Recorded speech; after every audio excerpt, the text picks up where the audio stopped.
trumpet.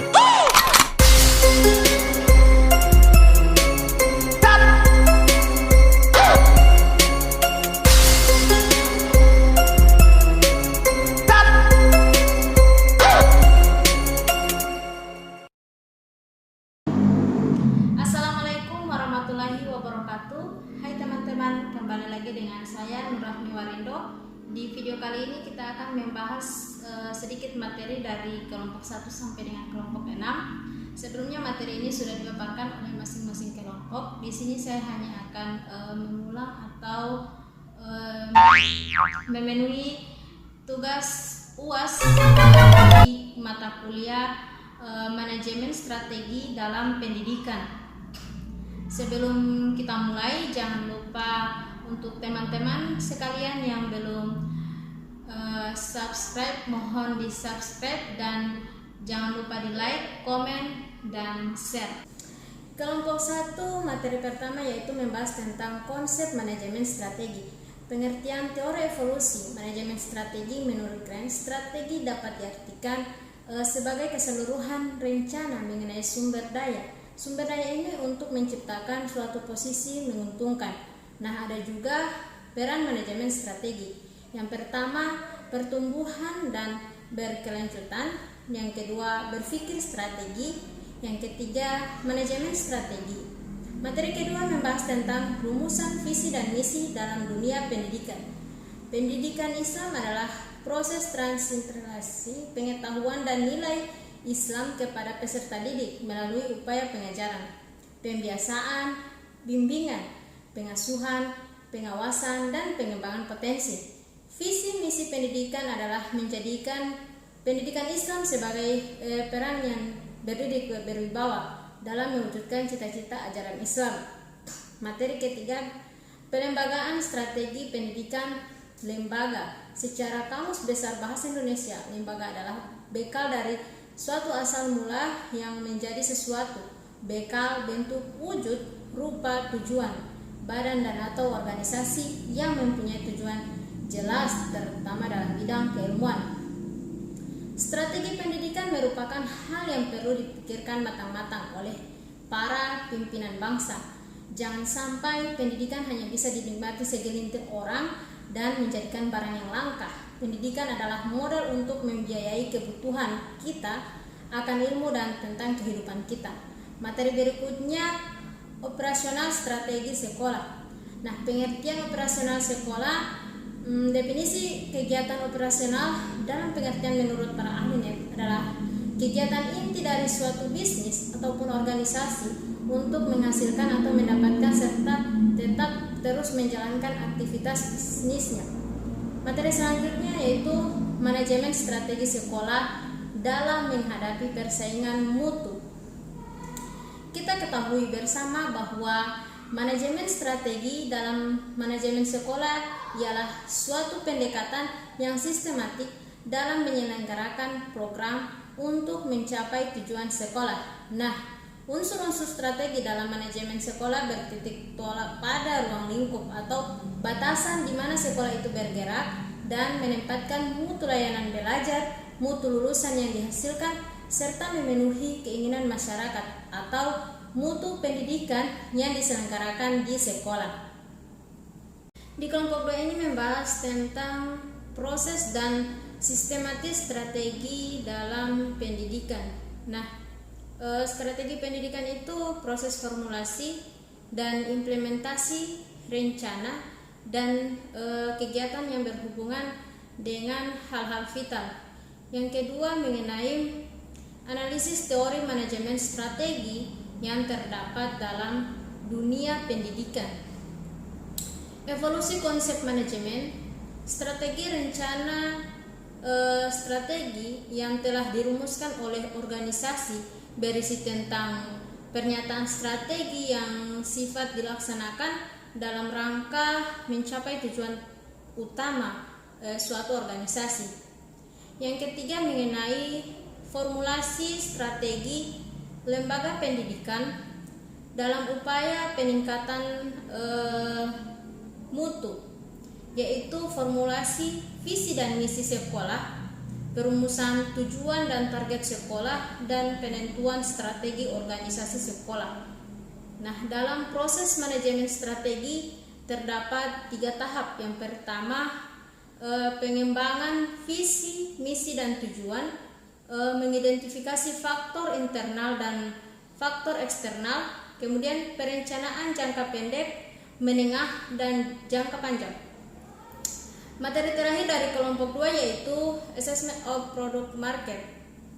Menurut para ahli merupakan tempat permulaan antara penjual dan pembeli atau saling bertemunya kekuatan permintaan dan suatu penawaran untuk membentuk suatu harga.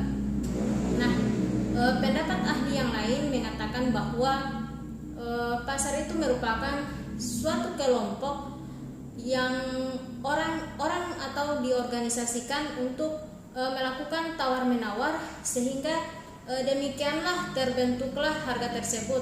Nah, dalam dunia pendidikan, pemasaran dapat diadopsi sebagai suatu proses kegiatan kependudukan untuk menempatkan lembaga pendidikan sebagai komoditas yang menyediakan jasa pelayanan bagi masyarakat itu sendiri. Di kelompok 3 membahas materi tentang lingkungan kompetitif dan analisis biaya perencanaan strategi pendidikan. Kompetitif ialah suatu hal yang berhubungan dua persaingan atau kompetisi. Dalam hal ini, kompetitif dapat diposisikan sebagai suatu kondisi perbuatan atau keadaan berkompetisi yang terjadi atau yang dialami oleh seseorang atau sekelompok orang dalam memenangkan sebuah persaingan tersebut. Kemudian analisis biaya perencanaan strategi pendidikan. Pemerintah memiliki kebijakan dan peraturan terkait dengan suatu pembiayaan pendidikan sekolah. Materi kedua yaitu implementasi karakteristik, komponen, dimensi, dan suatu proses manajemen strategi dalam dunia pendidikan. Komponen manajemen strategi. Yang pertama ada misi organisasi, tujuan strategi, kebijakan profil keperusahaan, lingkungan eksternal dan lingkungan internal, analisis strategi, dan pilihan strategi unggulan, strategi fungsional. Kemudian dimensi manajemen strategi. Yang pertama dimensi waktu dan masa depan, ada dimensi internal dan dimensi eksternal, dan ada juga dimensi pendayagunaan sumber-sumber dan dimensi keikutsertaan manajemen pusat, dan yang terakhir ada dimensi multibidang. Terus proses manajemen strategi dalam manajemen sekolah itu melibatkan upaya besar yang bertujuan mentransformasikan tujuan strategi ke dalam aksi penyelenggaraan program dalam suatu sekolah. Materi berikutnya yaitu perubahan strategi dan fitur direction in strategi. Perubahan adalah sebuah bentuk dari perubahan yang dimana kemudian keadaan yang dimana sekarang telah akan menuju keadaan yang dimana akan diharapkan menuju masa yang dimana akan datang fitur direction in strategi. Nah, manfaat strategi jangka panjang atau terus dirasakan meskipun faktor-faktor di dalamnya sama. Ada berbagai macam cara mengintegrasikan, yaitu strategi jangka panjang berkaitan dengan jangka pendek.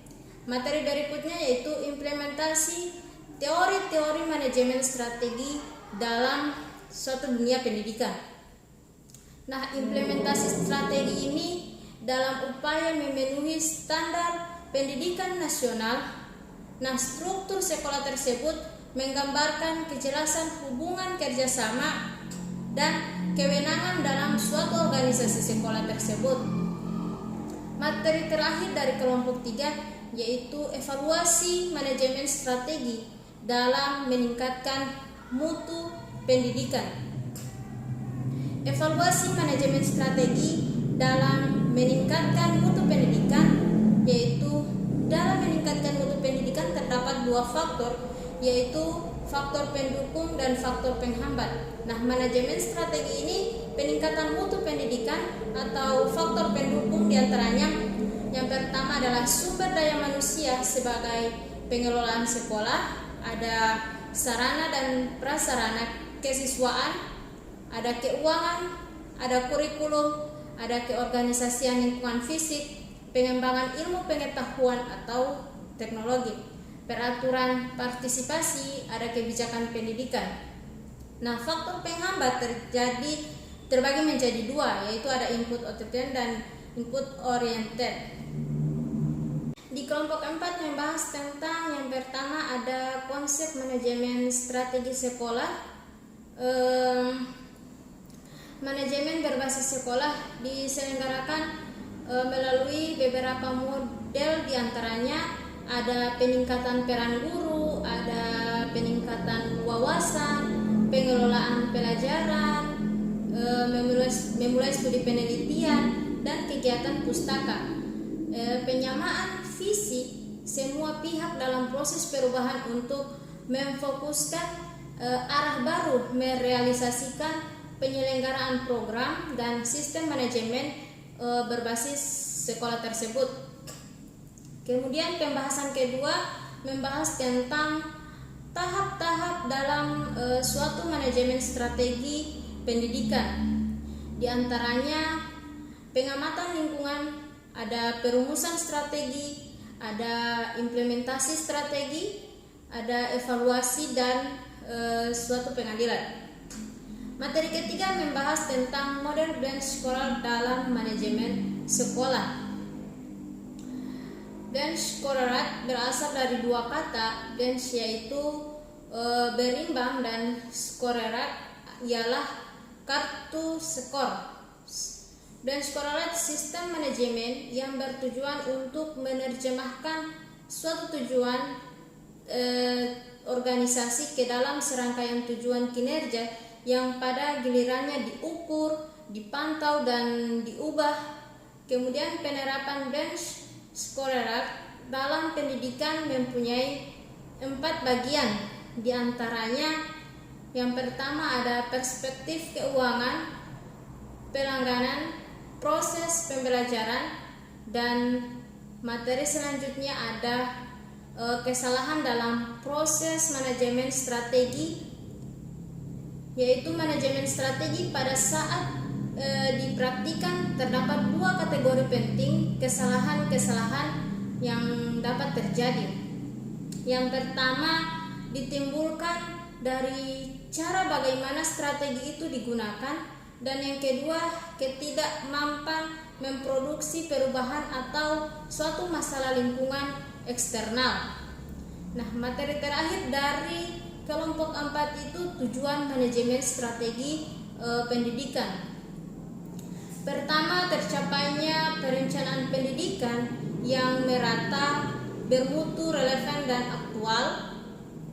Yang kedua, meningkatnya citra posisi pendidikan, teratasinya mutu pendidikan karena masalah mutu disebabkan oleh manajemennya itu sendiri. Kelompok 5 membahas tentang manfaat manajemen strategi.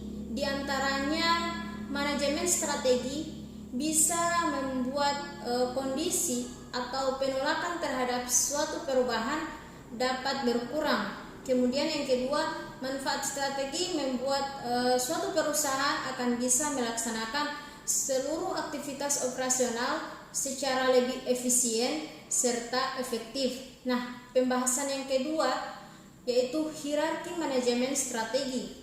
Penerapan konsep manajemen strategi ini di lingkungan suatu organisasi non-profit seperti lembaga pendidikan dapat digolongkan atas 3 tingkatan. Yang pertama, strategi korporasi atau level Depdiknas. Yang kedua, strategi tingkat bisnis atau level direktorat. Yang ketiga, strategi fungsional di jajaran bidang atau seksi-seksi dan sekolah-sekolah.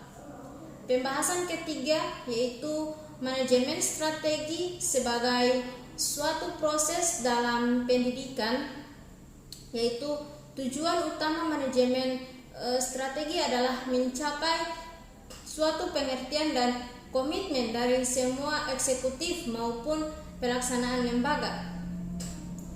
Keempat yaitu anatomi manajemen strategi.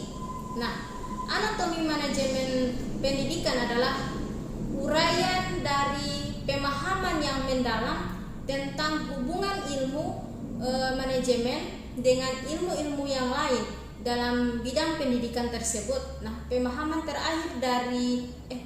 terakhir dari kelompok 5 adalah evaluasi konsep manajemen strategi, yaitu ada manajemen strategi didasarkan pada pemahaman organisasi yang jelas, misalnya visi yang dimana ia ingin berada di masa depan dan nilai-nilai yang akan memandu tindak.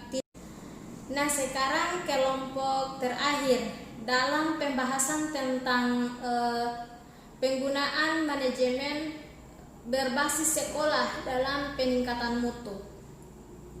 Secara umum, manajemen berbasis sekolah adalah salah satu basis manajemen pengelolaan sekolah yang memberikan otonomi lebih besar kepada sekolah. Pembahasan kedua, efektivitas model penyelenggaraan manajemen berbasis sekolah. Dalam pengembangan manajemen berbasis sekolah ada 5 komponen efektivitas yang dikembangkan. Yang pertama, prinsip kepemimpinan sekolah yang kuat. Yang kedua, harapan yang tinggi dari penilaian penampilan peserta didik. Yang ketiga, mengutamakan dasar kecakapan dan kemampuan. Yang keempat, penugasan dan pengawasan yang tetap terhadap seluruh personal sekolah. Yang kelima, ada penerapan model serta sistem evaluasi kemajuan belajar peserta didik yang standar. Selanjutnya, penerapan dan partisipasi masyarakat terhadap sekolah. Partisipasi masyarakat dalam pendidikan dapat diwujudkan dengan berbagai bentuk, diantaranya partisipasi fungsional, ada partisipasi material, akademik, kultural, dan partisipasi evaluatif. Dalam partisipasi masyarakat terhadap sekolah juga terdapat faktor pendorong dan faktor penghambat.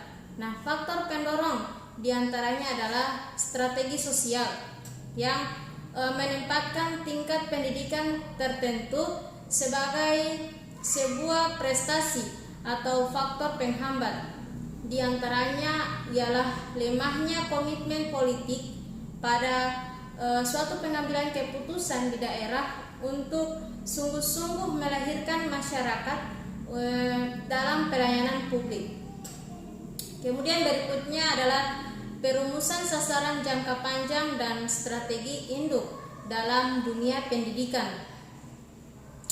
Sasaran jangka panjang ini bertujuan untuk memantapkan sekolah unggul atau sekolah yang kompetitif. Nah, pembahasan terakhir dari materi kelompok 6 ini mengenai tentang monitoring dan evaluasi strategi dalam pendidikan.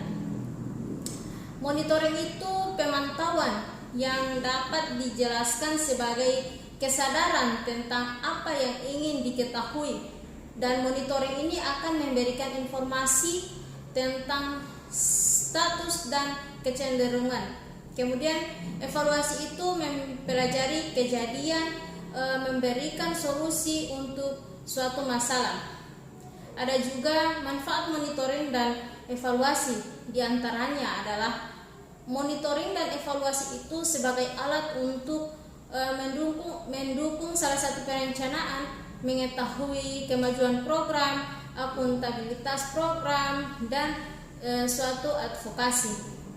Baik, itulah pemaparan materi dari saya. Kurang dan lebihnya saya mohon maaf. Wabillahi taufiq wa hidayah. Wassalamualaikum warahmatullahi wabarakatuh.